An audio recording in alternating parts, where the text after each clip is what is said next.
Bismillahirrahmanirrahim. Kita bahas tentang gaya.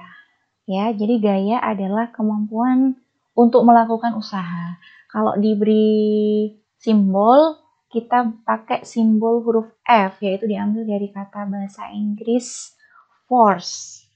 Kemampuan untuk melakukan usaha ini, benda itu dikatakan melakukan usaha jika benda tersebut berpindah tempat.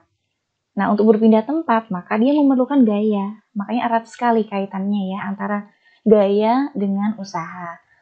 Nah, gaya dibedakan menjadi dua, yaitu gaya sentuh dan gaya yang tak sentuh. Gaya sentuh itu adalah gaya yang kontak langsung, contohnya gaya otot, kemudian gaya gesek. Gaya otot itu ya misal ketika kita mengayuh sepeda, ya berarti kita memancal pedalnya itu secara langsung kan, berarti kita memakai gaya otot kita.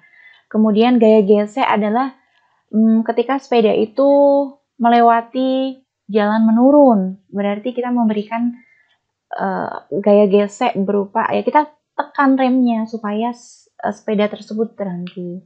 Kemudian gaya sentuh itu contohnya adalah gaya magnet dan gaya gravitasi. Gaya magnet tahu lah ya.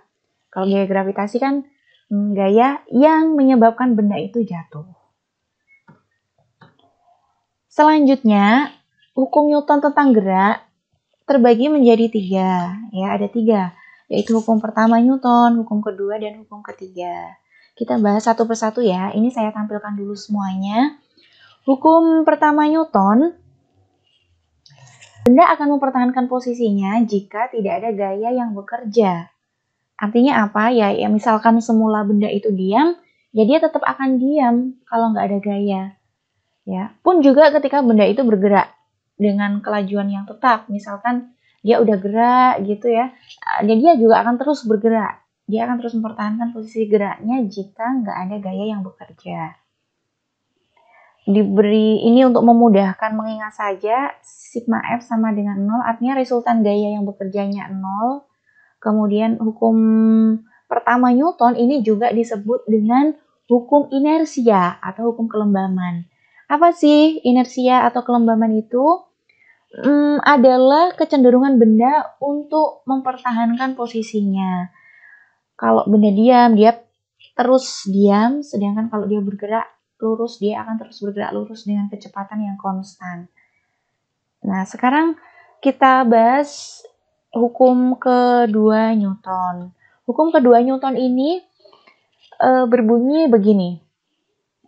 Percepatan yang dialami benda berbanding lurus dengan gaya yang diberikan dan berbanding terbalik dengan massa benda tersebut.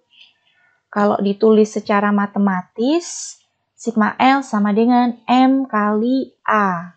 Apa sigma F itu? Sigma F adalah resultan gaya. Apa resultan gaya itu? Jumlah gaya total yang bekerja pada benda itu, ya. Kemudian A, acceleration, artinya percepatan. Apa percepatan? Perubahan kecepatan, itu namanya percepatan. Kemudian sigma F, udah ya tadi sigma F itu resultan gaya. Nah, M adalah massa dalam satuan kilogram. Oke, kita lanjutkan sekarang yang hukum ketiga Newton. Ini paling mudah sekali diingat ya, meskipun bunyi hukumnya itu sangat panjang, tapi cukup kamu ingat dengan sebutan aksi sama dengan reaksi.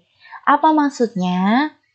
Ketika benda pertama memberikan gaya ke benda yang kedua, kita sebut sebagai aksi, maka benda kedua ini akan memberikan gaya yang sama besar ke benda pertama dengan arah yang berlawanan. Kita sebut sebagai min reaksi. Untuk lebih detail, mari kita bahas satu persatu contoh dari hukum Newton ini.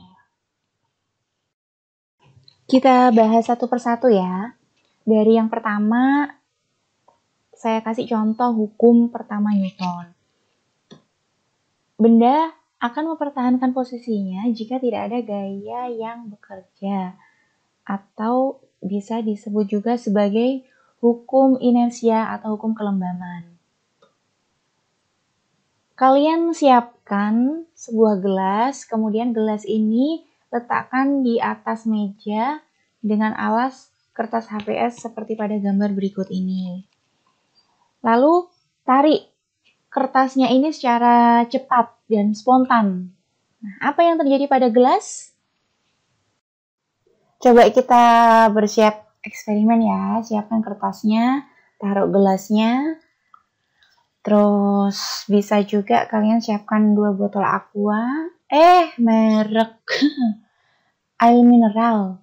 Terus taruh uang di antara 2 botol air mineral tersebut.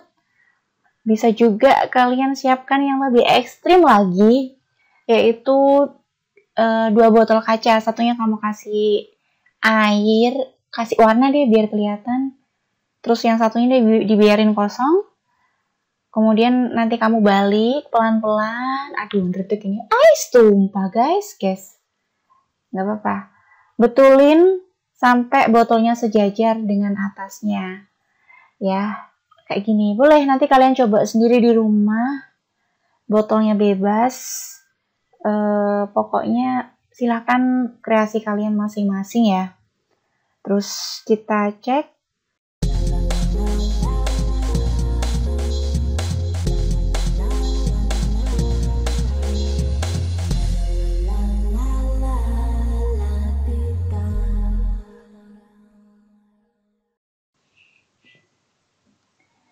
Ternyata gelas nggak bergeser kan dari tempatnya. Atau kalau kamu bergeser ya berarti kamu nariknya kurang cepat gitu loh. Ya. Kalau nariknya sangat cepat dan secara spontan, maka gelas ini dia nggak akan bergeser dari tempatnya. Nah, hal ini terjadi karena gelas ini memiliki kelembaman atau inersia, yaitu kecenderungan gelas untuk mempertahankan posisinya. Gaya yang diberikan pada gelas ini nggak cukup untuk mampu menggeser gelas ini dari posisinya. Contoh yang lain yaitu hukum pertama Newton ya, kita masih membahas tentang hukum pertama Newton. Ada seseorang mengendarai motor ya, kemudian dia membawa sebuah kotak di belakang sepedanya tersebut. Nah, ketika orang ini mengegas motornya dengan sangat cepat dan kencang, maka yang terjadi, kotaknya jatuh. Kenapa seperti ini terjadi? Karena kotak ini, ya dia memiliki kelembaman gitu loh, Kelembaman, ya jadi dia yang semula kotak ini diam, dia tetap akan mempertahankan posisi diamnya ini. Gitu ya, bisa dipahami ya. Sekarang coba kita lanjutkan. Ini masih membahas tentang hukum yang pertama Newton. Pernah nggak sih kalian itu naik mobil yang kenceng gitu, terus tiba-tiba mobilnya itu direm secara mendadak? Pernah kan? Jadi rem sangat mendadak gitu loh, Nah, apa yang terjadi pada tubuh kalian ketika mobilnya itu tiba-tiba direm? Ya, tubuhmu akan terlempar ke depan. Dan mengapa kok bisa terjadi seperti itu? Karena tubuh kita ini memiliki kelembaman, yaitu tubuh itu kan yang semula tadi posisinya awalnya dia udah berjalan, maka dia akan tetap mempertahankan posisi gerak berjalannya itu. Jadi dia kayak nggak mau gitu loh, kayak nggak mau direm. Dia tetap maju aja gitu tuh. Sekarang kita bahas hukum kedua Newton ya. Jadi percepatan yang dialami oleh benda berbanding lurus dengan gaya yang diberikan dan berbanding terbalik dengan massa benda tersebut. Maksud dari percepatan yang dialami benda berbanding lurus dengan gaya itu apa sih? Saya punya 2 buah kotak ya. Ambil contoh massanya masing-masing 5 kg. Kemudian kotak ini kita dorong dengan 2 gaya yang berbeda. Kotak yang pertama gayanya lebih besar, kotak yang kedua gayanya lebih kecil. Maka yang terjadi adalah kotak yang pertama dia mengalami percepatan yang lebih besar karena didorong dengan gaya yang lebih besar. Kan tampak ya, kalau kotak pertama ini dia lebih jauh dan lebih cepat. Ini maksudnya. Nah, sekarang maksud dari pernyataan yang kedua, yaitu percepatan yang dialami benda berbanding terbalik dengan massa benda. Lagi-lagi yuk kita perhatikan lagi animasinya. Ini ada dua buah kotak. Sekarang karena masanya berbeda, jadi kotaknya kita ambil kotak yang berbeda juga. Kotak satu masanya lebih kecil, yang kedua lebih besar. Tapi kita treatment, kita berikan gaya yang sama. Ya, ini simbolnya gayanya sama. Apa yang terjadi? Nah, kotak yang pertama, karena masanya lebih kecil, sehingga dia mengalami percepatan yang lebih besar. Kan lebih jauh tuh. Paham ya guys? Sekarang kita lanjutkan ke hukum ketiga Newton, yaitu aksi sama dengan min reaksi. Contohnya adalah roket ini memberikan semburan ke bawah. Ini sebagai aksinya.